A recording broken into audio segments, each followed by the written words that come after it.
Welcome to Rose and Retribution. Don't forget to like and subscribe to the channel.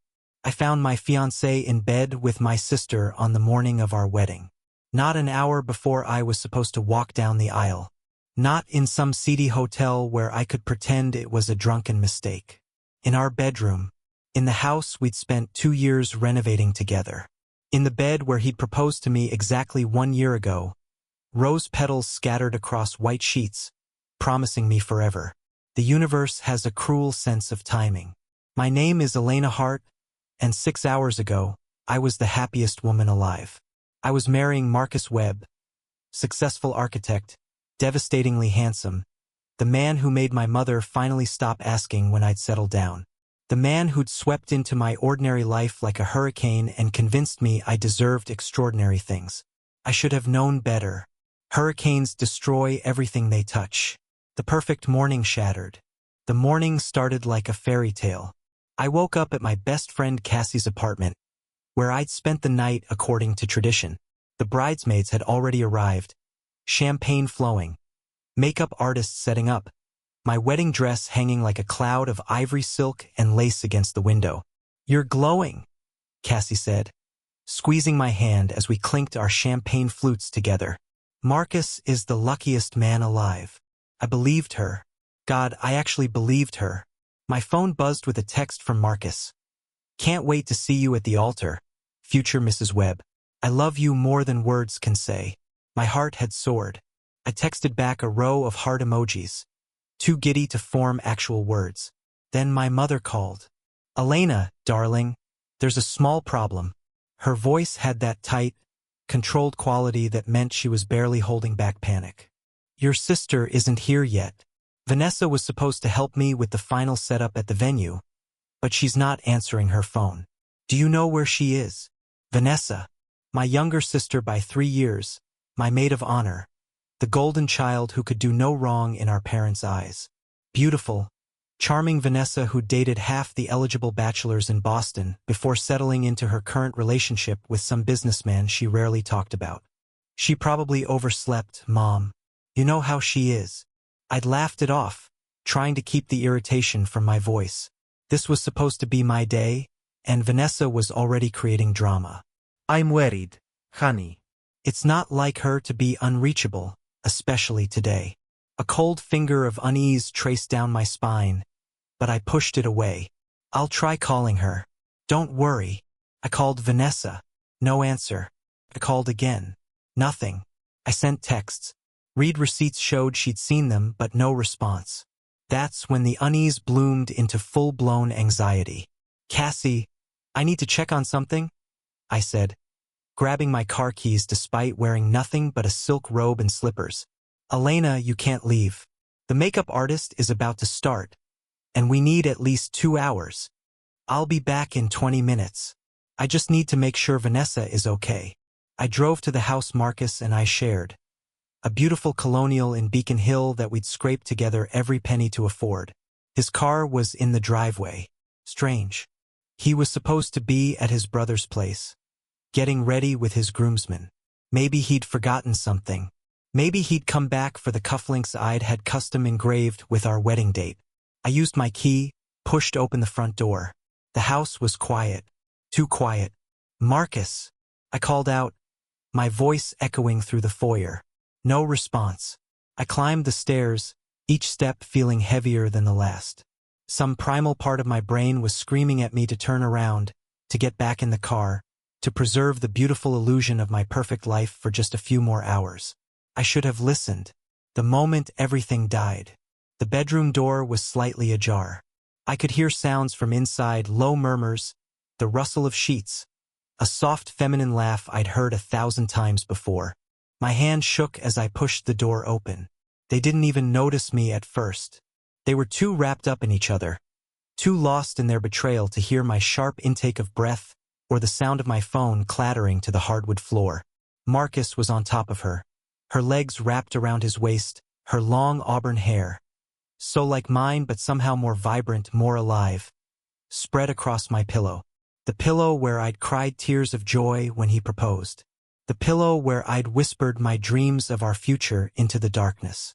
It was Vanessa's laugh that finally made them look up. That same tinkling, carefree laugh that had charmed everyone from our kindergarten teachers to our father's business partners. Time stopped. The world narrowed to this single, horrible tableau. Marcus's eyes went wide with shock, his face draining of color. Elena. Oh God! Vanessa scrambled backward, clutching the sheet to her naked body. But there was something in her eyes that wasn't quite shock. Something that looked almost like satisfaction? I couldn't speak, couldn't move, couldn't breathe. My brain refused to process what my eyes were seeing, kept trying to rewrite the scene into anything else. This had to be a nightmare, a stress-induced hallucination before my wedding.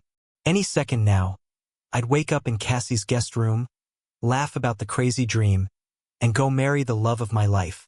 Elena, please let me explain. Marcus jumped out of bed, scrambling for his boxers. That's when I found my voice. Came out as a whisper, broken and raw. Today? You chose today? On our wedding day. Vanessa sat up, and that's when I saw it, the flash of something gold on her left hand. She noticed me staring and had the audacity to look defiant, holding up her hand so I could see clearly. An engagement ring. Not just any engagement ring, a ring I recognized. The 3-carat cushion-cut diamond that had belonged to our grandmother. The one my mother had promised would be mine when I got married because I was the eldest. The one that had mysteriously gone missing 2 months ago. Surprise? Vanessa said, her voice quiet but lacking any real remorse. We're engaged too. The room tilted. I grabbed the doorframe to keep from falling. How long? My voice didn't sound like my own. It was hollow, dead. Marcus pulled on his pants, his hands shaking. Elena, please sit down. Let's talk about this rationally. How long? I screamed, and both of them flinched. Silence. Heavy and suffocating. Vanessa answered, her chin lifting in that familiar defiant gesture. 8 months. 8 months. 8 months while Marcus and I planned our wedding, selected our honeymoon destination, argued about whether to have an open bar or a cash bar. 8 months while I worked overtime at the hospital to help pay for the reception he insisted we needed to impress his business partners.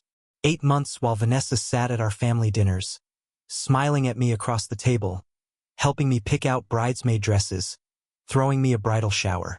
The bridal shower. The realization hit me like a physical blow. You threw me a bridal shower while you were sleeping with my fiancé. Vanessa had the decency to look away.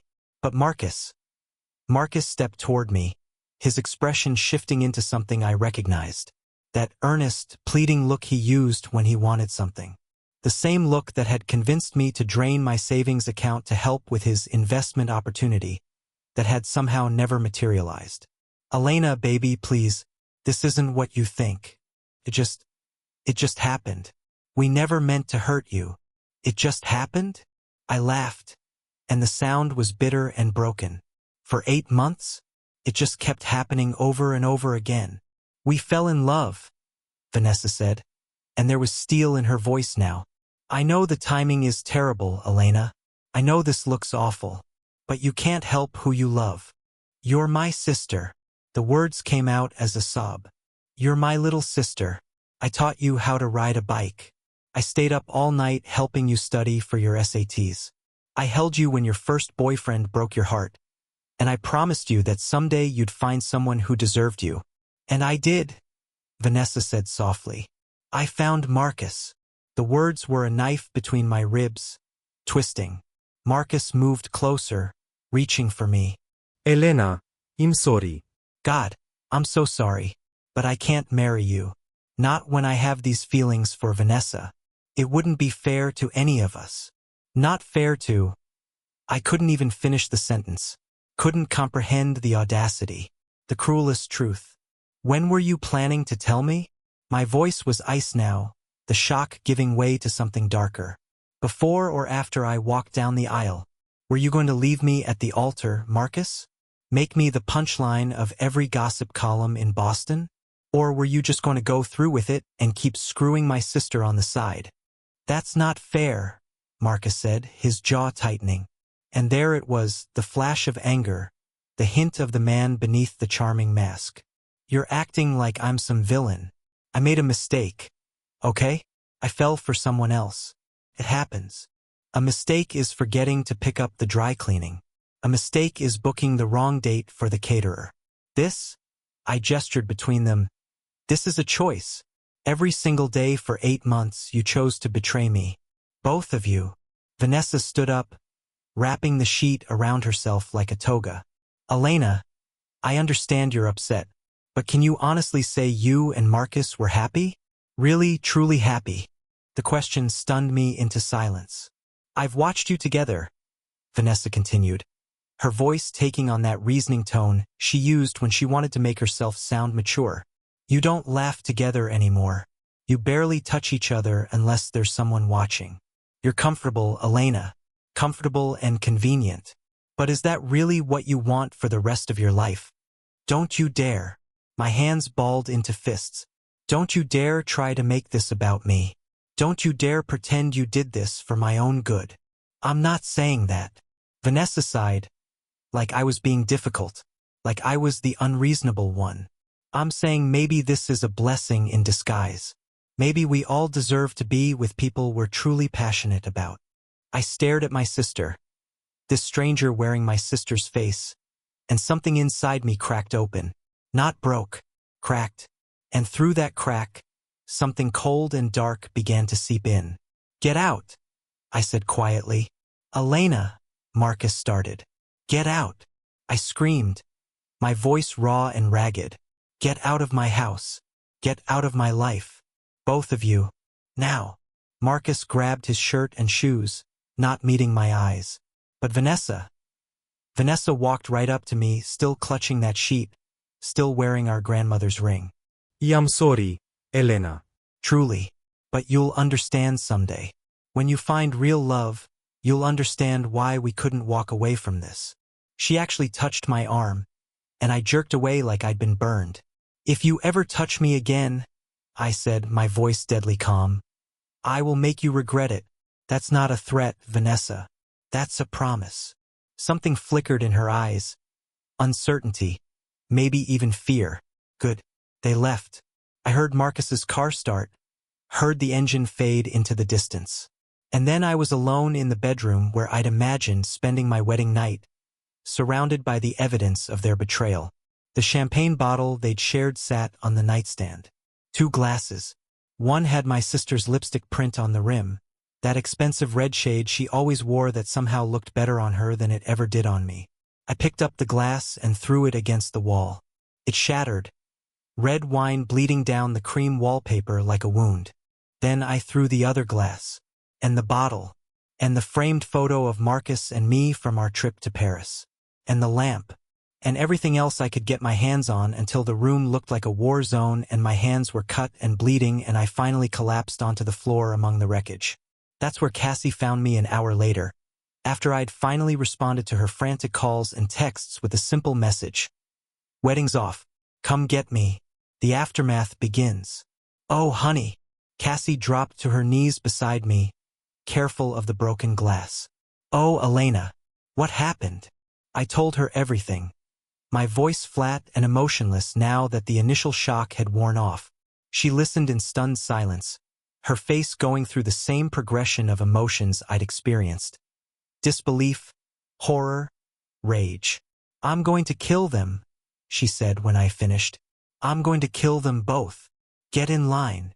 She helped me to my feet, guided me past the destruction, and led me downstairs. What about the wedding? The guests are going to start arriving at the venue in 3 hours. The wedding, 300 guests, $50,000 worth of flowers and cake and prime rib. My parents' life savings poured into giving me the perfect day. My parents. Fresh horror washed over me. Oh God, my parents. How am I going to tell them? One thing at a time. Cassie's voice was gentle but firm. First, we need to cancel the wedding. Then we'll figure out the rest. But I couldn't move, couldn't think, couldn't process the magnitude of what had just happened. They betrayed me, I whispered. For 8 months. They looked me in the eye every single day and lied. How do I come back from this, Cass? How do I ever trust anyone again? Cassie pulled me into her arms, and I finally broke. The sobs came in waves, violent and consuming, until I thought I might drown in them. When I could finally breathe again, I pulled back and wiped my eyes. My reflection in the hallway mirror was a horror show. Mascara streaked down my face, eyes red and swollen, the collar of my silk robe damp with tears and snot. I looked like a victim, broken, pathetic, exactly what they'd made me. And in that moment, staring at my destroyed reflection, something hardened inside me. That crack that had opened in the bedroom, it sealed shut, and what filled the space was cold and sharp and utterly unforgiving. No, I said. No what? Cassie looked at me with concern. No, I'm not doing this. I'm not going to be the poor jilted bride that everyone pities. I'm not going to crawl away and lick my wounds while they ride off into the sunset together. Elena. They think they won. I turned to face my best friend, and I saw her take an involuntary step back at whatever she saw in my eyes. They think they get to destroy my life, steal my happiness, and suffer no consequences. Marcus gets to walk away from our relationship without any financial or social repercussions. Vanessa gets to play the tragic heroine who fell in love despite the circumstances. And I get to be the sad, discarded sister who couldn't keep her man satisfied. That's exactly what everyone will think. I cut her off. You know it. I know it. And they're counting on it. They're counting on me being too devastated, too humiliated to fight back. Cassie's eyes widened. What are you going to do? I looked back at my reflection, at the broken woman in the mirror, and I smiled. It wasn't a nice smile. It wasn't a sane smile.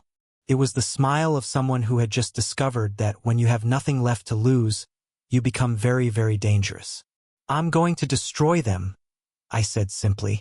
Both of them, completely and utterly. I'm going to make them wish they'd never met each other, let alone betrayed me. Elena, I know you're hurt and angry, but this isn't about hurt feelings, Cassie. This is about justice. They committed the crime. Now they're going to pay the price. I grabbed my phone from my pocket, my fingers suddenly steady, and I'm going to make sure everyone watches them burn. How? I thought about Marcus's business, the architecture firm he'd built with his reputation as a family man, as someone trustworthy and reliable. I thought about Vanessa's influencer career, her tens of thousands of followers who adored her for her authenticity, and her relationship advice blog where she preached about loyalty and self-respect. I thought about our parents who would be devastated, our friends who would have to choose sides, the wedding guests who were, even now, preparing to celebrate a union that would never happen. And I thought about the secrets I knew, the ones Marcus had told me in pillow talk, thinking he was safe, the ones Vanessa had confessed during late-night sister talks, never imagining I'd have reason to use them against her. Oh, I had ammunition. So much ammunition. I'm going to start, I said, opening my phone's camera app, by making sure everyone knows exactly what kind of people they really are. I walked back upstairs to the bedroom, ignoring Cassie's protests, and started taking photos. The rumpled bed, the champagne glasses, Vanessa's purse on the dresser. I opened it, found her phone, used her fingerprint on the screen.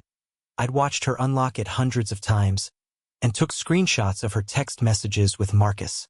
Months of them.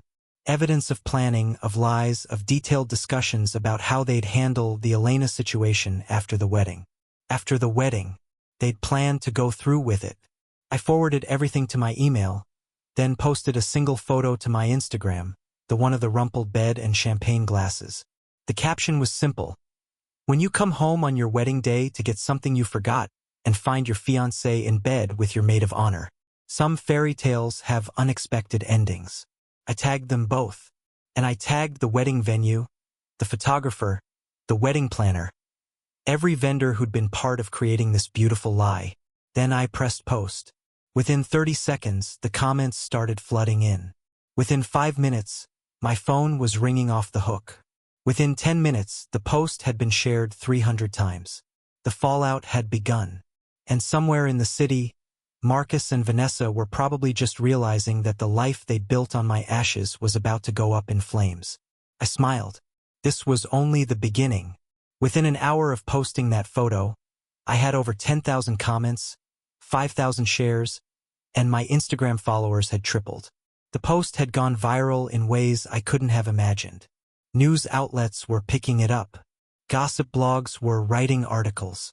Someone had even created a hashtag Justice for Elena. But it was the private messages that interested me most. I'm Marcus's business partner's wife. I always knew something was off about him. Call me. I have information you'll want. Vanessa bullied me in high school and made my life hell. Karma is beautiful. How can I help? I work at the hotel where your wedding was supposed to be. Your sister and fiancé have been meeting here for months. I have security footage. Want it? People were coming out of the woodwork, eager to contribute to the downfall of two people who just revealed themselves to be monsters. It was fascinating, really. Marcus and Vanessa had spent years cultivating their perfect images, and I'd shattered them with a single photograph. But the messages I cared about most came from three people. The first was from James Chun, Marcus's business partner and the co-founder of their architecture firm. Elena, I'm horrified. I had no idea. We need to talk. This affects the business. The second was from Madison Torres, a reporter from Boston Magazine who'd been trying to interview Vanessa for months about her successful influencer lifestyle. I want to do a full exposé. Your story. Your words. Are you interested? The third was from my mother. Just 4 words. Come home right now. I stared at that last message for a long moment. Home. The place where Vanessa and I had grown up. Where we'd shared a room until I went to college. Where family dinners had been sacred and Sunday mornings meant pancakes and laughter. That home didn't exist anymore. It had been a lie, built on a foundation that crumbled the moment I walked into my bedroom and saw the truth. But I went anyway, because some conversations can only happen face to face. Facing the family. My parents' house in Brookline looked the same as it always had. White colonial, perfectly manicured lawn. My mother's prized rose garden in full bloom. But as I pulled into the driveway, I saw Vanessa's car already parked there. Of course she'd beaten me here. Of course she'd already started spinning her narrative. Cassie, who'd insisted on driving me, squeezed my hand. Do you want me to come in? No. This is something I need to do alone. I took a deep breath, steeling myself. But stay close. I might need a quick exit. She nodded, her expression fierce. I'll be right here. You've got this. I walked up the path I'd walked 1,000 times before, but everything felt different now. The door opened before I could knock. My father stood there, his face grave and tired. He'd aged 10 years in the past few hours. Elena. His voice was heavy with something I couldn't quite identify. Disappointment? Anger? Grief? That. He pulled me into a hug, and I felt my carefully constructed armor crack just slightly. My father had always been my champion, always took my side, always believed in me. I'm so sorry, sweetheart, he whispered. I'm so goddamn sorry. At least I had him. That was something. He released me and led me inside. The living room felt like a funeral parlor. Heavy silence, everyone dressed in dark colors, faces drawn and serious. My mother sat on the couch, her hands clasped in her lap, her expression unreadable. And there, in the armchair by the window, was Vanessa. She'd been crying. Her eyes were red and puffy, mascara smudged. She looked small and vulnerable in a way that would have made me want to comfort her 24 hours ago. Now all I felt was cold satisfaction. Elena. My mother stood up. Sit down, please. We need to talk about this situation. Situation. I remained standing. Is that what we're calling it? Not betrayal? Not the systematic destruction of my life by the two people I trusted most. Don't be dramatic, my mother said, and I actually laughed. Dramatic? Mom, I found them in bed together on my wedding day. Our wedding day. The wedding you and Dad took out a second mortgage to pay for. My father's face darkened. We what? My mother shot him a look that could have frozen hell. We'll discuss that later. No, let's discuss it now. I turned to my father. You didn't know? Mom didn't tell you that she borrowed $50,000 against the house to pay for my dream wedding?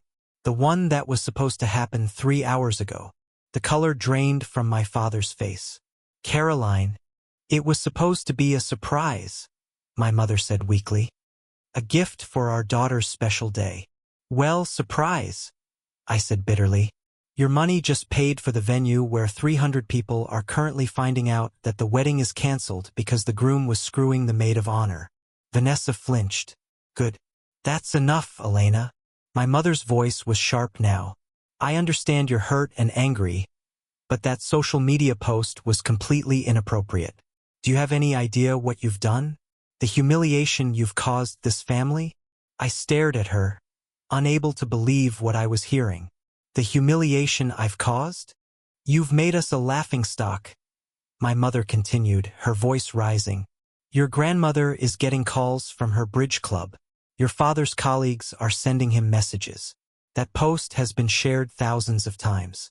You've turned a private family matter into a public spectacle. I turned it. I couldn't even finish the sentence. Mom. They turned it into a spectacle when they decided to betray me. I just made sure everyone knew the truth. There are ways to handle these things with dignity and grace, my mother said. Taking the high road, keeping family matters private. Like Vanessa took the high road when she slept with my fiancé? My voice was deadly quiet now. Like she showed dignity and grace when she threw me a bridal shower while wearing our grandmother's stolen ring? My mother's gaze flickered to Vanessa's hand, where the ring still sat. Something complicated passed across her face. Vanessa has explained everything, my mother said finally. She and Marcus fell in love. It was unintentional, and the timing is unfortunate, but you can't control who you love. She explained everything. I repeated slowly. And you believed her? She's my daughter too, Elena, and she's devastated by how this has all unfolded. I looked at Vanessa, who was doing her best to look devastated. Eyes downcast, lower lip trembling, the picture of remorse. It was a performance I recognized. She'd perfected it over the years, used it to get out of trouble, to win sympathy, to manipulate our parents into giving her whatever she wanted. And it was working. Even now, even after everything, it was working. Tell me something, Vanessa, I said conversationally. When did you decide you wanted him? Was it the first time you met him at Sunday dinner? Or did it take a few weeks before you decided you wanted to take something else that belonged to me? It wasn't like that, Vanessa said, her voice small. We didn't plan for this to happen. We tried to fight it. For 8 months. I cut her off. You fought it for 8 months? That must have been exhausting. All that fighting while you were texting him about hotel rooms and lying to my face about your mysterious new boyfriend. Her eyes widened slightly. She hadn't realized I'd seen the messages. Elena, please. Vanessa stood up, taking a step toward me.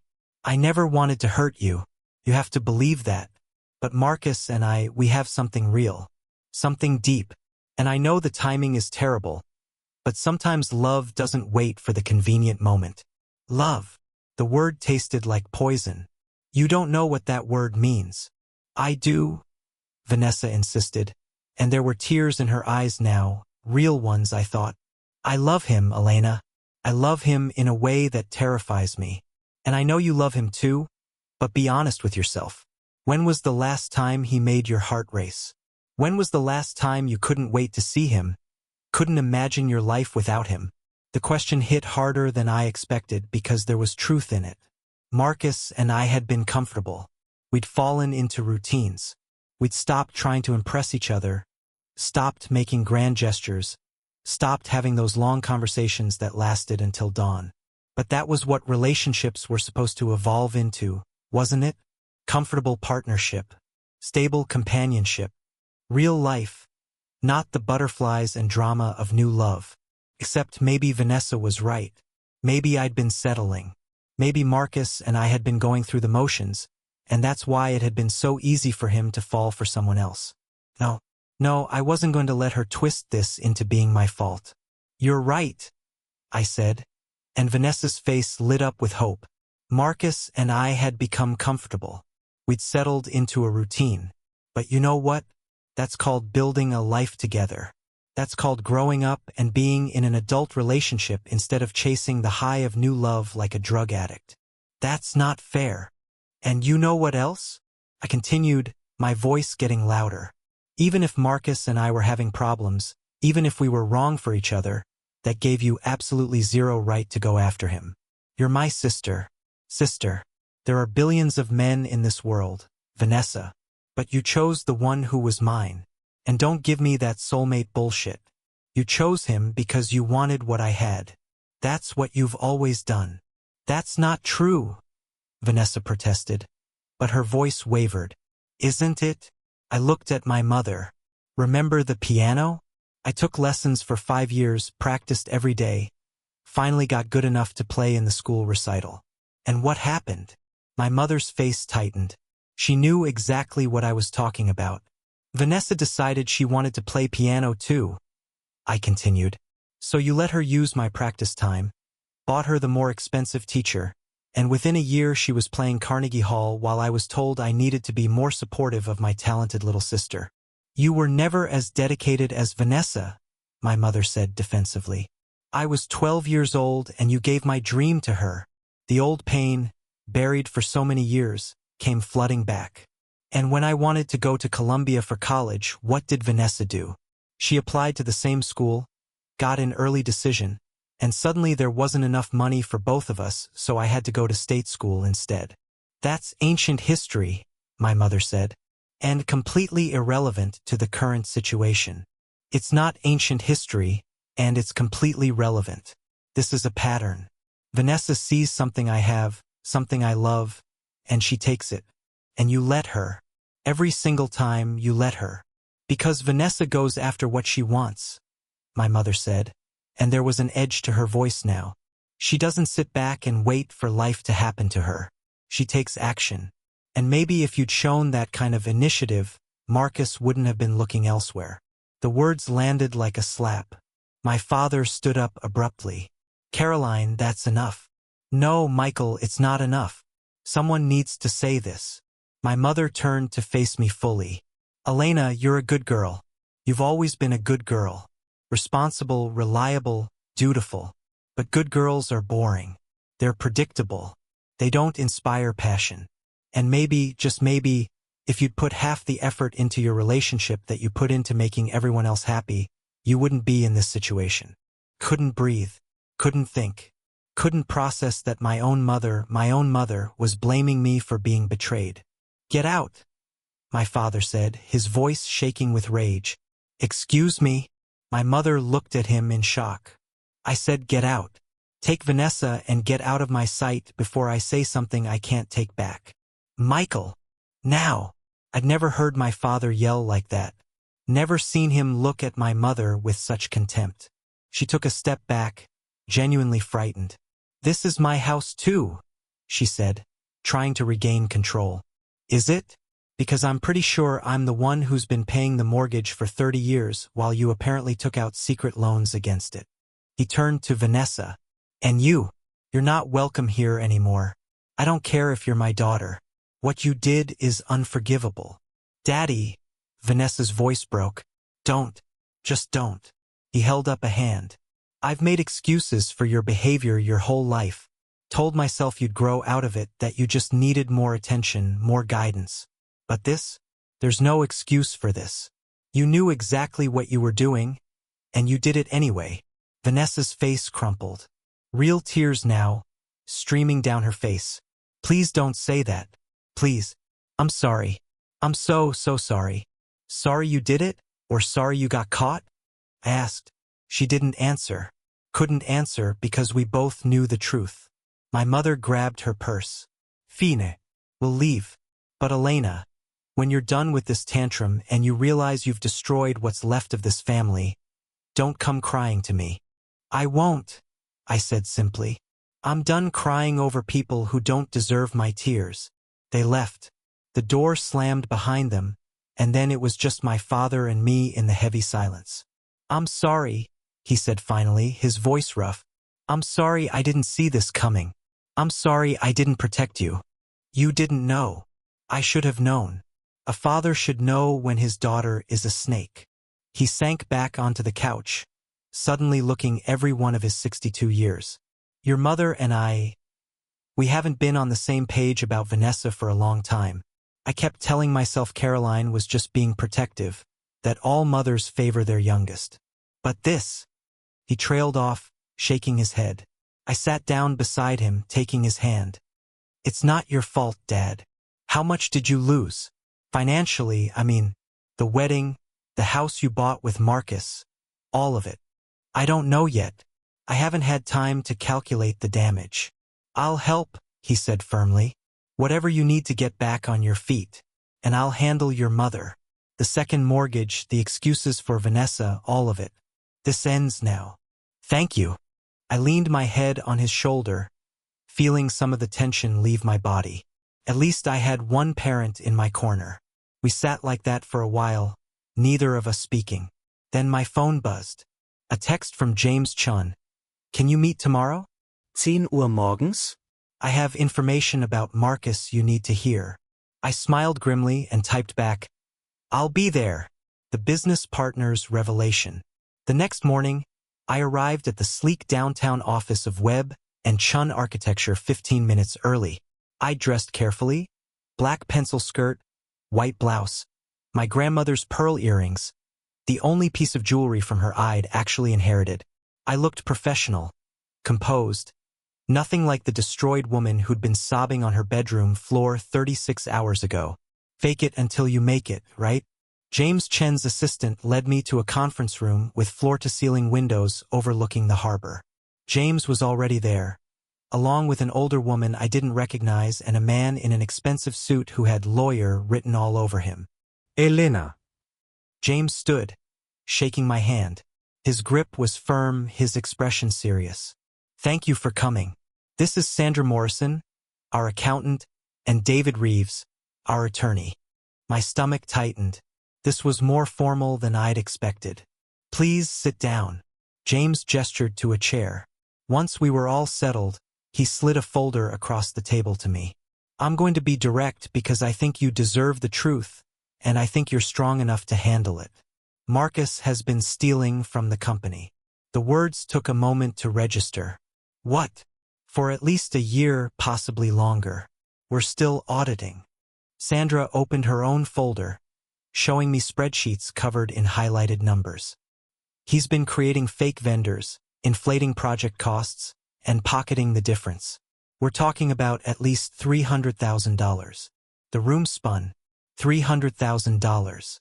How? My voice came out as a whisper. "He had access to all the accounts," James said, his jaw tight. "We trusted him. I trusted him. We were partners, for God's sake. I vouched for him when we started this company. I guaranteed his loans." "Why are you telling me this?" David, the lawyer, leaned forward. "Because legally you might have some exposure. You and Marcus shared financial accounts, correct? Joint credit cards? Joint savings?" "Yes, but..." "Which means if there's an investigation, if clients sue, if this goes criminal, you could be implicated as an accomplice." The blood drained from my face. "I didn't know anything about this." "We believe you," James said quickly. "But you need to protect yourself. Immediately. Cut all financial ties with Marcus. Get your own lawyer. Start documenting everything." "There's more," Sandra said gently. "The money you've been putting into your joint savings account over the past 2 years? The money you thought you were both contributing to for your future. Yes. It's gone. Marcus has been withdrawing it slowly, depositing it into a private account. There's about $800 left. Couldn't breathe. 2 years of overtime shifts at the hospital. 2 years of bringing lunch from home, buying clothes at thrift stores, skipping vacations so we could save for our future. For our house. For our children. Gone. Where did it go? I asked, though I already knew the answer. Hotels. Restaurants. Jewelry. Sandra looked genuinely sympathetic. I'm sorry, Elena. He was spending it on Vanessa. My hands were shaking. I clasped them together under the table, trying to maintain composure. How much of my money did he steal? Approximately $43,000. $43,000. My grandmother's ring. My savings. My dream wedding that my mother mortgaged the house for. All of it stolen. Used. Wasted on his affair with my sister. What are you going to do? I asked James. About Marcus, about the company. We're filing a police report today. Then we're suing him for every penny and removing his name from the company. James's expression was hard. I built this business from nothing, Elena. I'm not letting him destroy it. Good, I said. And then, because I had to know, did you know about him and Vanessa? James looked uncomfortable. I suspected something was going on. He was distracted, secretive, taking long lunches. But I never imagined it was with your sister. I never imagined he'd betray you like that. But you didn't tell me. I didn't know for sure. And I didn't want to cause problems in your relationship based on suspicions. He rubbed his face. I'm sorry. I should have said something. Yes, I agreed. You should have. An awkward silence fell. There's one more thing, David said. The house you and Marcus bought together. Who's on the deed? Both of us. And the mortgage? Both of us. I saw where this was going. But I've been paying it. All of it. He said he was contributing to other expenses, but I've been covering the mortgage for the past year. Sandra made a note. We'll need documentation of that. Bank statements, payment records, everything. Because if you can prove you've been the sole financial contributor, you might have grounds to claim full ownership in the divorce proceedings. We're not married. No, but you have shared assets. You'll need to legally separate everything, and the more evidence you have of his financial misconduct, the better position you'll be in. My mind was racing. Marcus hadn't just broken my heart. He'd stolen my money, jeopardized my financial future, and potentially implicated me in his crimes. This went so far beyond the affair. This was systematic abuse, financial manipulation, fraud. I want to help, I heard myself say. James looked surprised. Help with what? The investigation, the lawsuit, whatever you need to take him down. I have access to files, documents, things he left at the house. I know his passwords, his schedule, where he keeps his private records. I met James's eyes. You want to bury him? I'll help you dig the grave. A slow smile spread across James's face. I was hoping you'd say that. The plan takes shape. Over the next 2 hours, we formulated a plan. Sandra would audit every project Marcus had worked on for the past 3 years. David would prepare the legal documents for the lawsuit and the criminal complaint. James would handle the client communications and damage control, and I would be their inside source. His laptop, I said. He has a personal laptop that he keeps at the house. He doesn't know I know the password, but I've seen him type it enough times to figure it out. If there's evidence of what he's been doing, it'll be there. Can you get it? David asked. He hasn't been back to the house since the wedding day. I changed the locks yesterday. Legally, I can, since I'm the one who's been paying the mortgage. Perfect. Get the laptop, make a full backup, and get it to us. The sooner the better. What about Vanessa? I asked. She's been living off money he stole from me. Doesn't that make her complicit? Potentially, David said. But it's harder to prove unless we can show she knew the money was stolen.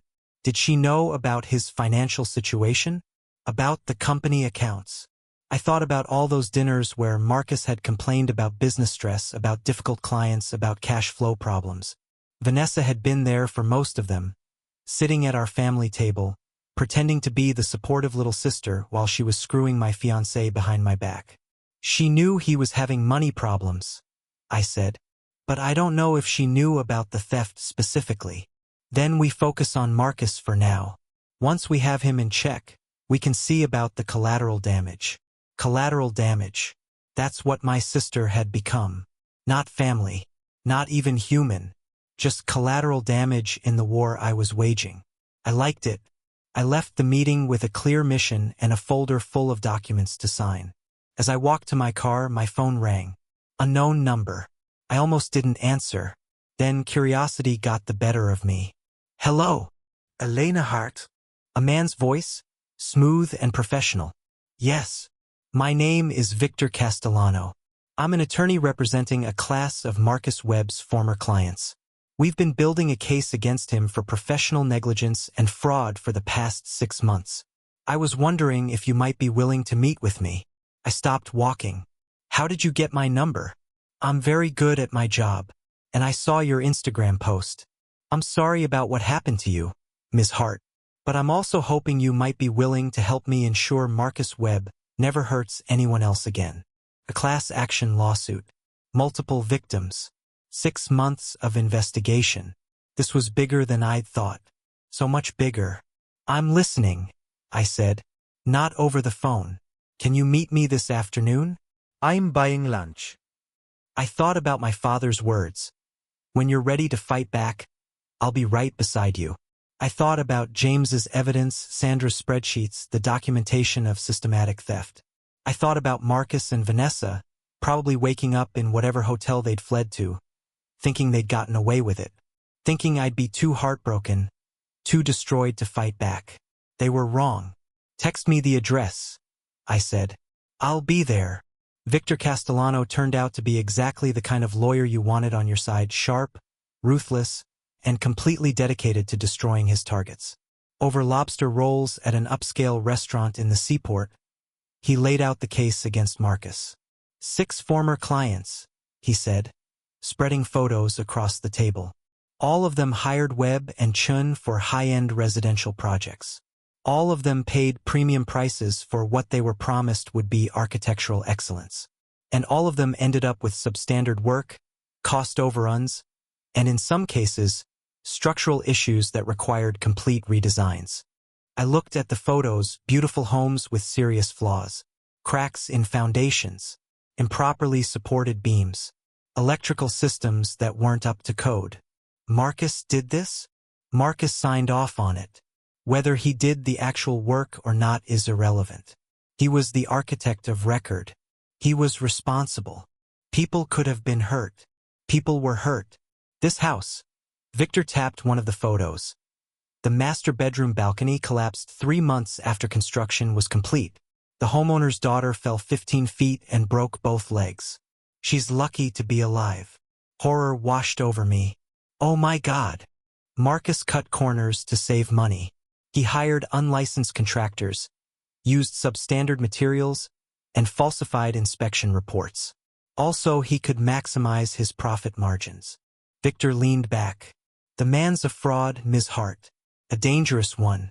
And I intend to make sure he never works as an architect again. What do you need from me? Everything you have. Documents, emails, files from his home office. Testimony about his character, his habits, his methods. You lived with this man for 3 years. You know things about him that no one else does. I thought about all those nights Marcus had worked late, claiming he was perfecting designs or meeting with clients. All those weekends he'd said he needed to be on-site supervising construction. How much of it had been lies? How much of it had been him cutting corners, stealing money, risking people's lives? He kept files, I said slowly. Physical files in his home office. He said they were backups in case the company server ever crashed. I never looked at them. He told me they were confidential client information. Victor's eyes lit up. Can you get them?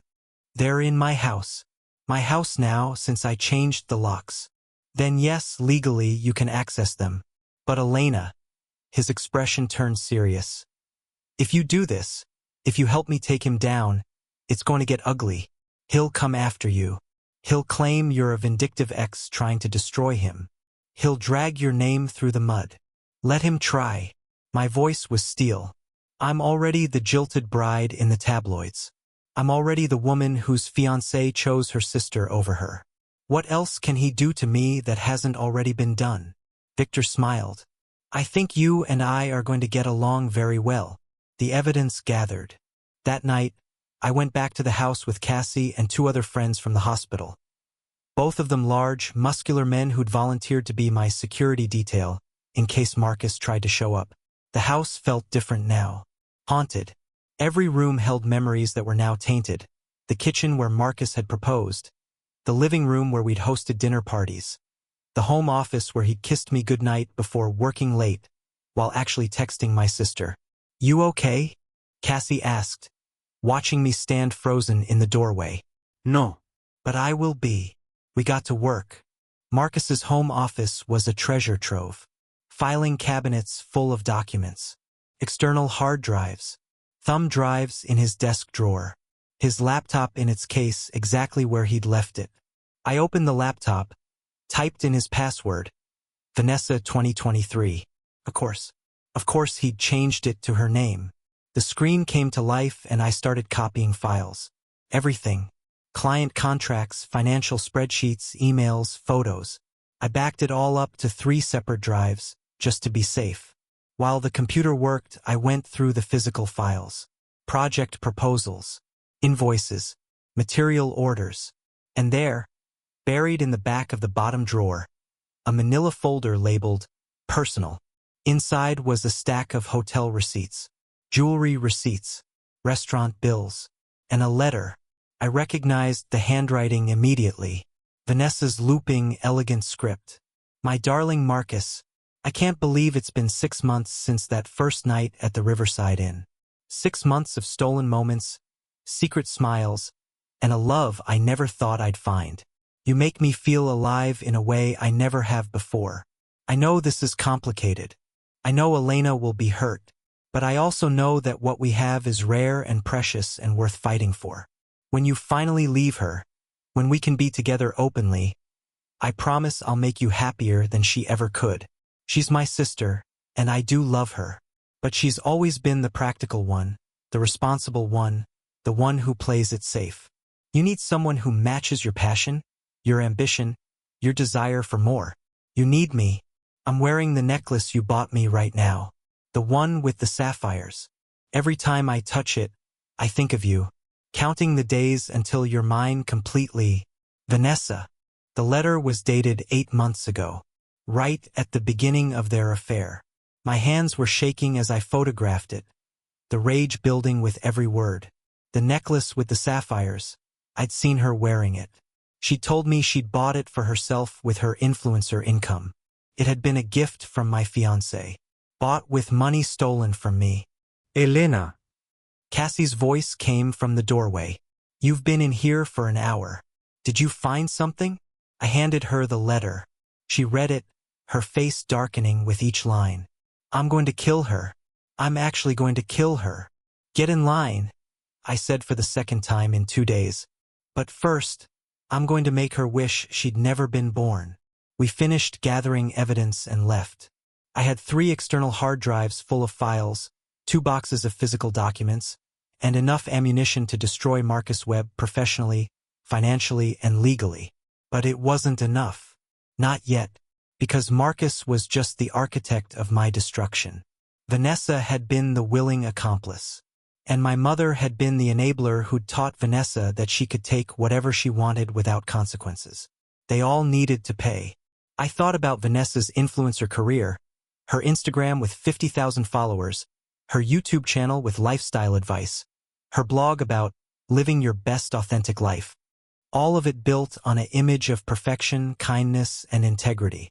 All of it a lie, and I had the evidence to prove it. I opened Instagram and started a new post. This time, I didn't just share a photo. I shared screenshots, the text messages between Marcus and Vanessa, planning their affair, the hotel receipts, the jewelry bills, and Vanessa's letter, her own words condemning her. The caption was simple. Some people asked if I was telling the truth about my sister and fiancé. Here's the evidence. Every receipt, every message, every lie. Judge for yourselves. I tagged every brand Vanessa had partnerships with, every company that had sponsored her content, every single person in her network of influencer friends. Then I pressed post. Within minutes, the comments section exploded. Brand partnerships were being terminated in real time. Other influencers were posting statements distancing themselves from her. News outlets were picking up the story again. The house of cards was falling. My phone rang. Vanessa. I almost didn't answer. Then I realized I wanted to hear her panic. Hello. Elena, please, you have to take it down. Her voice was frantic, desperate. You're ruining my life. My sponsors are dropping me. People are sending me death threats. Please, I'm begging you. Take what down? I asked innocently. The post. The screenshots. You can't do this. I can't do this? Vanessa, you slept with my fiancé for 8 months. You stole our grandmother's ring. You threw me a bridal shower while planning to destroy my wedding. You wrote a letter about how you'd make Marcus happier than I ever could. My voice was ice. And now you're upset because people know the truth about you? I'm your sister. No, I said quietly. Sisters don't do what you did. You're a stranger who shares my DNA. And strangers don't get my loyalty or my mercy. Please. She was crying now. I'm sorry. I'm so sorry. I'll do anything. Just please stop. It's too late for sorry, Vanessa. You made your choice. Now you live with the consequences. I hung up. 2 seconds later, my mother called. I declined it. She called again, and again, and again. Finally, I answered. Elena Rosehart, you take that post down right now. No. Do you have any idea what you're doing? Vanessa's career is destroyed. She's getting harassed online. This has gone too far. You're right, I said. It did go too far. 8 months too far. But now it ends continue 16:28. She's your sister. Family protects family. She stopped being my family the moment she climbed into bed with my fiancé. And you stopped being my mother the moment you blamed me for being betrayed. I took a breath. I'm done protecting people who hurt me. I'm done being the good daughter who swallows her pain to keep everyone else comfortable. From now on, I protect myself. If you don't take that post down, I will never forgive you. Good, I said. We're even then. I hung up and blocked her number. Then I called my father. Dad, I need a lawyer. A really good divorce lawyer, even though we weren't married. Can you help me find one? Already done, he said. I have 3 names for you. The best in the city. All of them want to represent you. Apparently, your case has become high profile, and they all want to be the one who takes Marcus Webb down. I smiled. Perfect. Set up meetings. I want to interview all of them. Elena, my father said, his voice gentle. Are you sure about all this? The public nature of it, the lawsuits, the publicity? It's going to be brutal. I know, I said. But Dad, they started this war. I'm just going to finish it. That's my girl. That night, I lay in bed in the guest room of Cassie's apartment. I couldn't stay in the house anymore. Too many ghosts. My phone was still blowing up with messages, comments, interview requests. The story had gone national now. Morning shows wanted me on. Podcasts wanted to interview me. Book agents were reaching out about telling my story. I'd become famous for being betrayed, for being the victim. But I wasn't going to stay the victim. Not anymore. I opened my laptop and started writing. An email to Madison Torres, the journalist who'd reached out for an interview. An email to Victor Castellano, confirming I'd testify in the class action lawsuit. An email to James Chun, telling him I had Marcus's laptop and home office files. And one more email. This one to Marcus directly, sent from a new email address he wouldn't recognize. Marcus, by now you've seen what I've shared publicly. But that's just the beginning. I have your files. I have your laptop. I have evidence of everything you've stolen, every corner you've cut, every law you've broken. I also have lawyers, really good ones. And they're very interested in the Webb and Chin financial records, the fraudulent vendor invoices, and the construction project that nearly killed a teenager. You took everything from me. My love, my trust, my money, my dignity. Now I'm going to take everything from you. This isn't revenge. This is justice. See you in court. Elena. I pressed send and closed my laptop. Outside Cassie's window, the city lights twinkled against the dark sky. Boston at night, beautiful and cold and indifferent to human suffering. Tomorrow, the real work would begin. The lawsuits, the depositions, the systematic dismantling of Marcus Webb's life. But tonight, for the first time since walking into that bedroom and seeing my world end, I felt something other than pain. I felt powerful, and I was just getting started. The Courtroom Warrior. Welcome back to Rose and Retribution. If you're just joining us, make sure to watch parts 1 and 2 to see how Elena's wedding day turned into the beginning of her revenge. Don't forget to like and subscribe. 3 months later, I stood outside the Suffolk County Courthouse wearing a Navy power suit and my grandmother's pearls. The real ones, not the fake ring Vanessa had stolen. My hair was pulled back in a sleek bun, my makeup flawless but minimal. I looked like exactly what I'd become, a woman who meant business. "You ready?" Victor Castellano asked, adjusting his tie beside me. "I've been ready for 3 months." The media circus was already in full swing. Cameras lined the courthouse steps, reporters shouting questions, photographers jostling for position. The story had exploded far beyond Boston. National news, trending hashtags, think pieces about betrayal and justice and the power of women who refused to be victims. I'd become a symbol, the scorned woman who fought back, the betrayed bride who refused to fade quietly into the background. Some people loved me for it. Others called me vindictive, crazy, a woman scorned who'd gone too far. I didn't care about either group. I cared about one thing only, making sure Marcus Webb and everyone who'd helped him destroy me paid the price. "Ms. Hart." Elena. "Over here."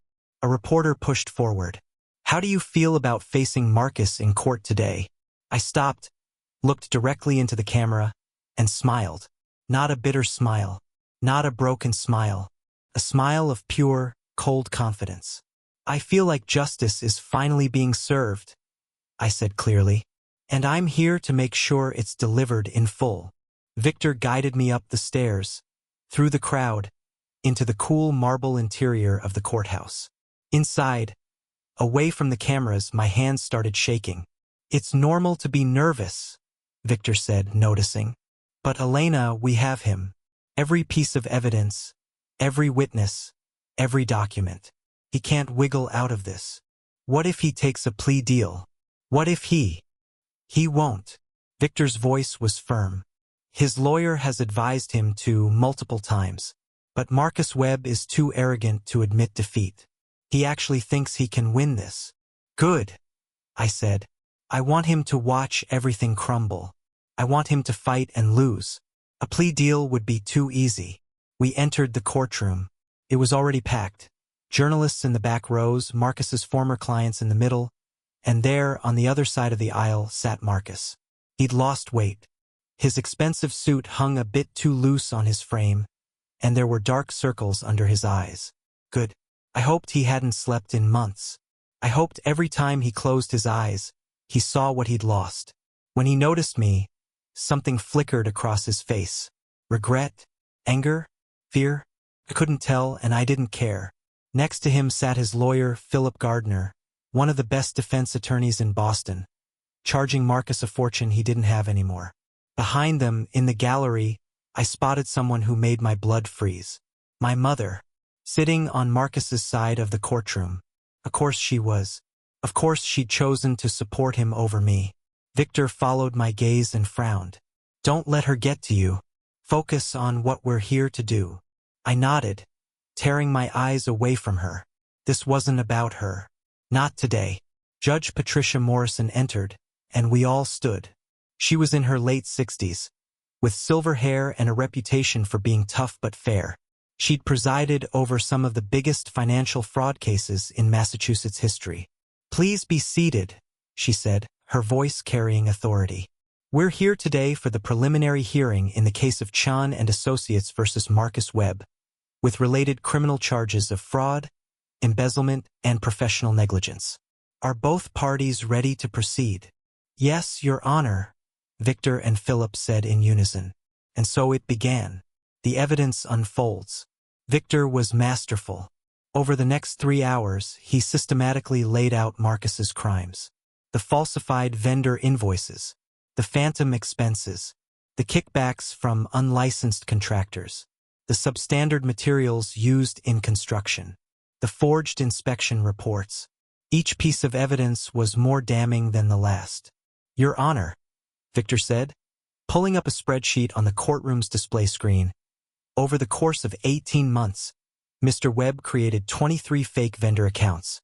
Money was transferred to these accounts he controlled, and then withdrawn in cash or transferred to personal accounts he shared with his then-fiancée, Ms. Elena Hart.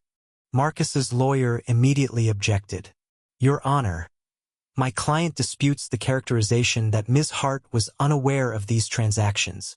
That's absurd," I said loudly, unable to stop myself. Judge Morrison looked at me over her glasses. "Ms. Hart, you'll have your turn to speak. Please remain silent unless called upon." "Yes, Your Honor. I apologize." But the seed had been planted.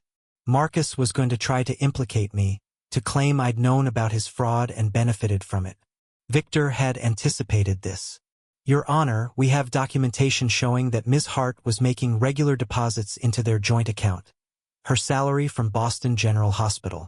Meanwhile, Mr. Webb was making minimal deposits and maximum withdrawals. Furthermore, Ms. Hart has provided complete banking records showing she had no knowledge of the fraudulent accounts and no access to the money stolen from Chan and Associates." He pulled up my bank statements, my tax returns, my employment records, everything proving I was a hard-working nurse who'd trusted the wrong man. "Additionally," Victor continued, "we have testimony from Mr. James Chun, Mr. Webb's former business partner, who will state that Mr. Webb went to great lengths to hide his activities, including lying about client payments and creating false financial reports." James took the stand. He looked uncomfortable. Testifying against his former partner clearly pained him, but he told the truth. Every detail of Marcus's deception, every red flag he'd ignored, every moment he'd trusted Marcus and been betrayed. "Did you ever suspect Ms. Hart of being involved in the fraud?" Victor asked. "Never," James said firmly. "Elena was as much a victim as the rest of us. Marcus used her, stole from her, and then destroyed her life when she got too close to the truth." "Objection," Philip Gardner stood. "Speculation about motive." "Sustained," Judge Morrison said. "Mr. Chun, please stick to facts you have direct knowledge of." "Yes, Your Honor." James looked at me, his expression apologetic. I gave him a small nod. He was doing his best. Next came Sandra Morrison, the accountant who walked the court through the financial forensics. The fake accounts, the money trail, the systematic theft that had nearly bankrupted Chun and Associates. "In total," Sandra said, her voice steady, "we've documented $347,000 in fraudulent transactions directly attributable to Mr. Webb." A murmur rippled through the courtroom. "And of that amount," Victor asked, "how much went toward legitimate business expenses?" "None. Every dollar went to personal use." "Can you describe some of those personal uses?" Sandra consulted her notes. "Hotel stays at luxury properties, jewelry purchases from high-end retailers, restaurant bills, cash withdrawals, transfers to accounts belonging to Ms. Vanessa Hart, the defendant's mistress and the plaintiff's sister." Another murmur, louder this time. Marcus's lawyer was on his feet. "Objection. The relationship between my client and Ms. Vanessa Hart has no bearing on the financial charges."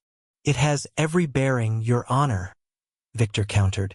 "It establishes pattern of behavior, lying, manipulating, using others' resources for personal gain.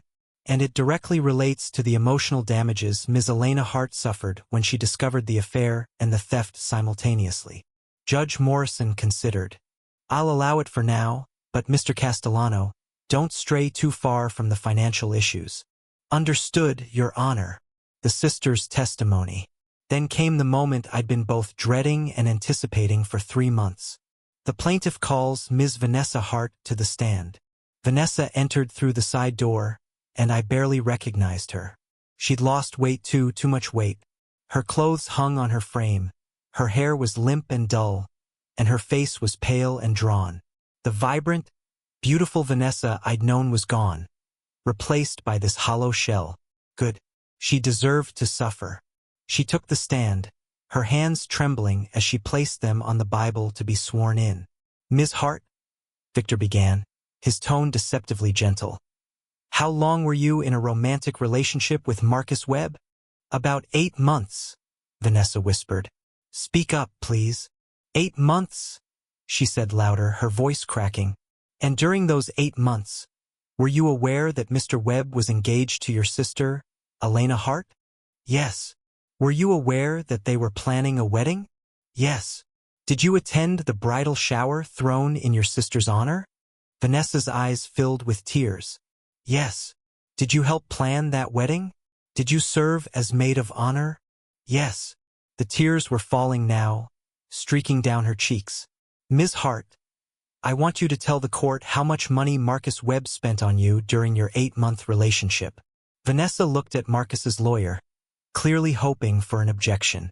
None came. This was established fact already in evidence. I don't know exactly." Victor pulled up a spreadsheet. "Let me help refresh your memory. Jewelry, $43,000. Hotels, $17,000. Restaurants and entertainment, $12,000. Cash gifts, $28,000. Does that sound approximately correct?" "I guess. That's $100,000, Ms. Hart. $100,000 that Marcus Webb stole from his business partner and from your sister to spend on you." "I didn't know it was stolen," Vanessa said quickly. "Didn't you? You knew Marcus was experiencing financial difficulties. You attended family dinners where he discussed cash flow problems. Yet somehow he had endless money to spend on you. Did you never question where it came from?" I trusted him." "You trusted him?" Victor's voice dripped with scorn. "The same way your sister trusted you?" "Objection." Philip Gardner was on his feet, badgering the witness. "Withdrawn." Victor switched tactics. "Ms. Hart, did you know that some of the money Marcus spent on you came directly from a joint savings account he shared with your sister? Money that she had deposited from her nursing salary." Vanessa's face crumbled. No. "I didn't know that. But you knew he had access to your sister's money?" Yes, but I thought he was contributing too." "Did you ever ask to see bank statements? Did you ever verify that he was being honest about his finances?" No. "Why not?" "Because I loved him," Vanessa burst out. "Because I believed him when he said he'd take care of everything, that we'd be together once he left Elena. I know it was wrong. I know I hurt my sister. But I didn't know about the stealing. I didn't know any of this until after the wedding was canceled and everything came out. And when you found out," Victor said quietly, "what did you do?" Silence. "Ms. Hart, when you discovered that Marcus had stolen money from his company and from your sister to fund your affair, what did you do?" I didn't know what to do." "Did you go to the police?" No. "Did you offer to return the jewelry and gifts?" No.